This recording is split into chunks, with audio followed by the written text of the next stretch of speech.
दोस्तों, रामायण में माता सीता का अपहरण के बाद जब विभीषण रावण का विरोध करते हैं और उन्हें समझाने की कोशिश करते हैं तो रावण विभीषण को धक्के मारकर लंका से बाहर निकाल देता है। विभीषण रावण को समझाने की बहुत कोशिश करते हैं, लेकिन अहंकारी रावण कुछ भी सुनने के लिए तैयार नहीं होता और विभीषण को लंका से बाहर निकाल देता है। अब विभीषण ये समझ जाते हैं कि अगर वो लंका में रहते हैं तो या तो उनकी हत्या कर दी जाएगी या फिर उनको बंदी बना लिया जाएगा, और इसीलिए वो भगवान राम की शरण में पहुंच जाते हैं। विभीषण जब भगवान राम के शिविर तक पहुंच जाते हैं तो वो सुग्रीव को संदेश देते हैं कि वो भगवान राम से कहे कि मैं उनसे मिलना चाहता हूँ। भगवान राम लक्ष्मण, हनुमान, अंगद, बाली और अन्य वानर सेनाओं के साथ युद्ध के बारे में विचार विमर्श कर रहे होते हैं। तभी सुग्रीव वहां पर आकर विभीषण का भगवान राम को संदेश देते हैं। तो भगवान राम कहते हैं कि इसके ऊपर आप लोगों की क्या राय है। तो ज्यादातर लोग यही कहते हैं कि हो सकता है कि वो लंका का कोई गुप्तचर हो और इसीलिए तुरंत उनके ऊपर हमें भरोसा नहीं करनी चाहिए और उसे हमें बंदी बना लेना चाहिए।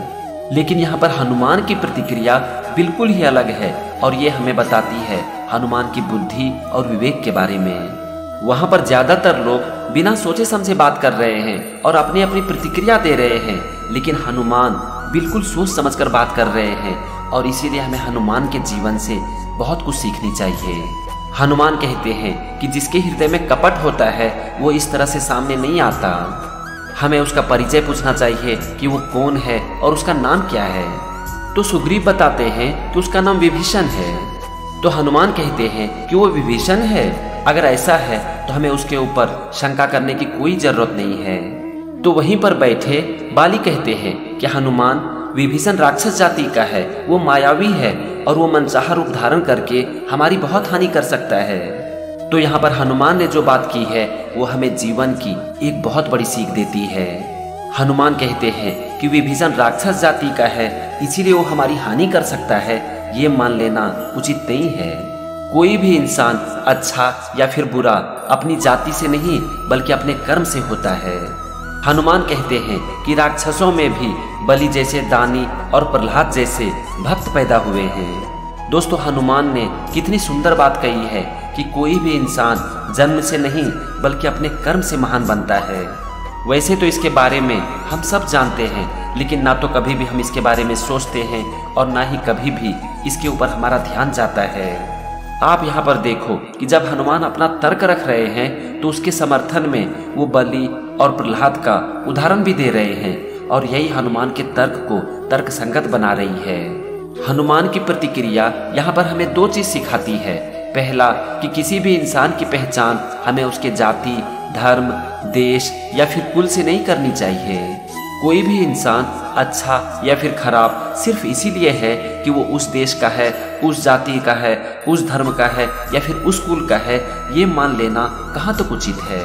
अच्छे और बुरे इंसान हर देश, हर जाति, हर धर्म और हर समुदाय में पाए जाते हैं और इसीलिए इस आधार पर किसी की पहचान करना उचित नहीं है। हमें एक इंसान की पहचान करनी चाहिए उसके कर्म से, ना कि उसकी जाति और उसके धर्म से। दूसरी सीख जो कि हम हनुमान से सीख सकते हैं वो है अपने तर्क को उदाहरण के साथ प्रस्तुत करना। आप जब भी अपने तर्क को उदाहरण के साथ प्रस्तुत करते हो ना, तो आपके तर्क में एक जान आ जाती है। लेकिन इसके लिए जरूरत है आपको अपना ज्ञान और अपनी नॉलेज बढ़ाने की, तभी आप अपने तर्क को कभी भी उदाहरण के साथ प्रस्तुत कर पाओगे। इसके बाद भगवान राम कहते हैं कि मैंने आप सबके विचारों को बहुत ही ध्यानपूर्वक सुना, अब मैं अपना विचार व्यक्त करता हूँ, उसके बाद ही हम लोग कोई निर्णय लेंगे। भगवान राम कहते हैं कि हो सकता है कि विभीषण के मन में कोई दोष हो, कोई दुर्भावना भी हो, लेकिन मेरा एक प्रण है कि जो भी शरण में आए उसे अभय कर दो। अगर कोई भी हमारे पास मित्रता की याचना लेकर आता है तो उसे ठुकराना उचित नहीं है। किसी को भी आश्रय देना, भले ही वो ठगने के लिए क्यों ना आया हो, सत्पुरुष के लिए उचित है, क्योंकि ठगना पाप है, ठगा जाना पाप नहीं है। भगवान राम आगे कहते हैं कि अगर शत्रु भी शरण में आए और दया की याचना करे तो उसे भी निराश नहीं करना चाहिए। शत्रु दुखी हो या फिर दुरात्मा, अगर वो हमारे शरण में आ जाए तो हमें अपने प्राणों के मोह को त्याग कर उसकी रक्षा करनी चाहिए। यदि वो ऐसा नहीं करता है तो वो पाप का भागी बनता है। अगर कोई हमारे शरण में आ जाए और हम उसे ग्रहण ना करें तो ये महान अधर्म है। भगवान राम आगे कहते हैं कि ये तो विभीषण है, अगर स्वयं रावण भी मेरे शरण में आ जाए तो मैं उसे भी निराश नहीं करूंगा और उसे भी शरण दूंगा। दोस्तों, ये है भगवान राम का दिल और इसीलिए उनको मर्यादा पुरुषोत्तम और शरणागत कहा जाता है। अगर कोई भी इंसान हमें एक कटु वचन कह देता है तो हम उसे जीवन भर के लिए घृणा करने लगते हैं, चाहे उस इंसान ने हमारे लिए कितना भी अच्छा क्यों न किया हो। लेकिन आप देखो कि भगवान राम रावण को भी शरण देने के लिए तैयार हैं, जबकि उन्होंने माता सीता का हरण करके इतना बड़ा पाप किया है। दोस्तों, भगवान राम की ये नीति हमें सिखाती है आपसी रिश्तों के बारे में और दूसरों से प्रेम के बारे में। अगर हमें किसी भी इंसान के प्रति थोड़ी सी भी शंका हो जाती है ना, तो हम अपने मन को पूरी तरह से घृणा से भर लेते हैं। हम थोड़ी देर के लिए भी इंसान के स्वभाव को भूल जाते हैं और ये नहीं सोचते हैं कि गलतियां हर इंसान से होती है। इस दुनिया में आपको एक भी ऐसा इंसान नहीं मिलेगा जिन्होंने कि अपने जीवन में कभी भी कोई गलती ना की हो। इसीलिए कभी भी दूसरों के प्रति, चाहे वो दुरात्मा ही क्यों ना हो, अपने मन में घृणा पैदा मत करो, क्योंकि अगर आप अपने मन को दूसरों के प्रति घृणा से भर लेते हो तो ये सिर्फ और सिर्फ आपके विचार को ही दूषित करती है। अगर आप किसी भी इंसान से प्रेम नहीं कर सकते तो नफरत भी मत करो, क्योंकि नफरत सिर्फ आपकी पवित्र आत्मा को दूषित ही करेगी। इसके बाद विभीषण भगवान राम से मिलते हैं और अपनी व्यथा के बारे में बताते हैं। विभीषण भगवान राम को बताते हैं कि किस तरह से रावण ने उसका अपमान करके उसे लंका से निकाल दिया। विभीषण कहते हैं कि हे प्रभु, मैं आपकी शरण में आया हुआ हूँ।